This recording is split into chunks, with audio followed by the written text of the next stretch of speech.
California business owners with 5 or more employees, you're going to want to listen up because something big is happening in California this summer, and it may have drastic effects on your business.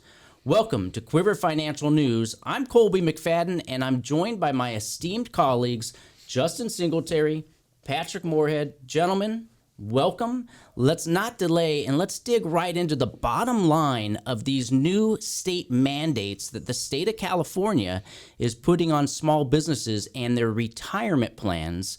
So, Justin, let's start with who these new mandates and rules apply to. Yeah, that's a great place to start. So these new mandates will apply to any California business with 5 or more employees. I'll repeat that. So if you're a small business in California with 5 or more employees on payroll or W-2, you will be mandated by the state to offer them a retirement plan. If you don't have that, you can enroll your employees into the CalSavers plan, and you'll be mandated to do that. If you do not comply with any of these mandates by June 30th, you will incur hefty penalties.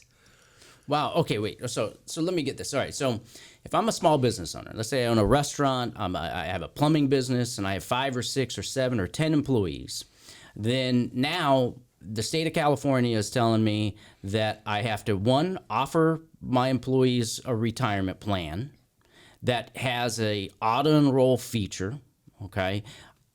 And if I can't afford to do that, or I don't want to do that, then I have the obligation of enrolling my employees into a state program that they set up called CalSavers. Cool. And if I don't do either one of those, or I make a mistake in doing either one of those, there could be a fine. Wow. Okay, so a new burden to a business owner. Well, so that raises the next question in my mind is, okay, you know, because sometimes maybe I want to be a little defiant. What if I don't want to comply? How big are these penalties, right? So, let's talk about the penalties. If somebody doesn't comply, what do they have to pay? Well, as Justin said, this all becomes an issue after June 30th. And if you don't set up the auto-enroll feature in a private plan, or you don't enroll in CalSavers 90 days after June 30th, you're assessed a penalty of $250 per employee. And if you still let that lapse and you don't enroll 180 days past June 30th, you'll be assessed an additional $500 per employee.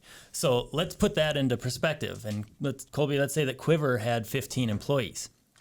If you let this lapse and you don't take action and enroll in CalSavers or do a private plan, next year, you'll owe the state over $11,000 in fines. I mean, $11,000, that's a lot of capital that's being siphoned from a small business. Yeah, that's a hard day's work to make up for it. So, yeah. Wow. Okay, so those are some pretty steep penalties. And as a business owner, I'm thinking to myself, all right, I've got to comply to this. Now, how do I do that? Like, what do I have to do as a business? What's my responsibilities? And if I have questions, where can I turn to? So let's start there. What's my responsibilities as a business owner to avoid these fees? So your main responsibility is going to be just automatically auto-enrolling your employees into the CalSavers plan is the first step. Okay, and that's a state-run plan. A website? Yeah, okay. CalSavers.com. So I as a business owner, I got to go to a state website and put my employees' information in there. Yep. Got it. And if you already have a plan set up, then you need to at least notify the state that you have a plan and make sure that it's in compliance. Because if you're still out of compliance and you're beyond that June 30th date, you can still incur those penalties. So it's important that you are within the guidelines. So even if you have a plan, you still have to do work. Yep. Okay, so if I have a retirement, like a 401k, I then would have to register that with the CalSavers website and things. So there's quite a few things that a business owner has to deal with. And the concern for me there is, as a business owner, sometimes you just don't have a lot of back office support, so it seems really, really intimidating.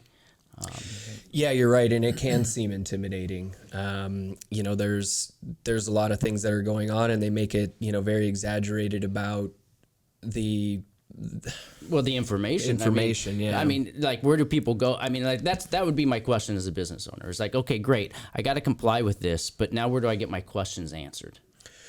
So I'd say, a place to start is going to quiverfinancial.com, CalSavers resources page. But to go back to your previous point, I recently reached out to the state, and I inquired to them about some of these questions as if I was an employer. Yeah.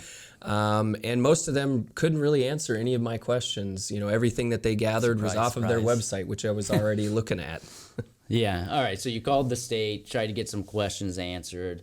And this is the reason why we put together the CalSavers page off of the quiverfinancial.com website, is because we knew that, a lot of questions were going to be out there and people weren't going to have them. So I still got a ton of questions. I got a lot of concerns to go over here. So do you guys mind taking a break so we can come back and talk about some of the more frequently asked questions that you guys have been hearing from small business owners? And also let's talk about are there options that a business owner has at this stage? So if you're listening, stay tuned, because we're going to come back and cover a lot of the major questions we're hearing from other business owners just like you. So stay tuned.